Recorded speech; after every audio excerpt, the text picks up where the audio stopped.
প্রিয় ভাইয়ের আমার, যে সমস্ত বস্তুর উপর, যে সমস্ত জিনিসের উপর যাকাত ফরজ হয়, যাকাত ওয়াজিব হয়,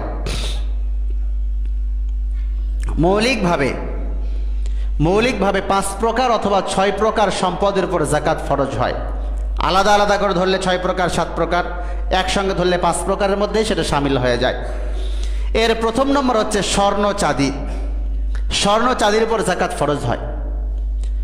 ব্যবসায়িক পণ্য, নগদ টাকা এবং ফসল ফলাদি অথবা চাষের জমিন আর গবাদি পশু, এই সমস্ত আসবাবগুলোর উপর, সম্পদগুলোর উপর যাকাত ফরজ হয়। সর্বোপরি সর্বশেষ আরেকটি বিষয়, সেটা হচ্ছে মালে মাখলুতা, সংমিশ্রণ সম্পদ।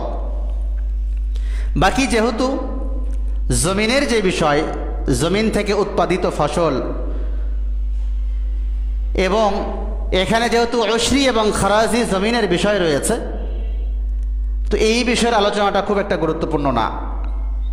তারপর আমরা আলোচনা শুনবো ইনশাআল্লাহ। আর আরেকটি বিষয় হচ্ছে গবাদি পশু।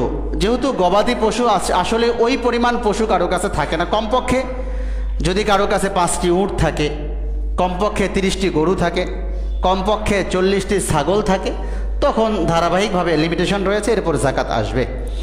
বাকি সবচেয়ে গুরুত্বপূর্ণ যে অংশগুলো, যেগুলির সঙ্গে আমাদের প্রতিনিয়ত যে বিষয়গুলোর উপর যাকাত চলে আসে, সেগুলো হচ্ছে স্বর্ণ, রূপা, ব্যবসায়িক পণ্য, নগদ টাকা এবং সংমিশ্রণ সম্পদ, মালে মাখলুতা।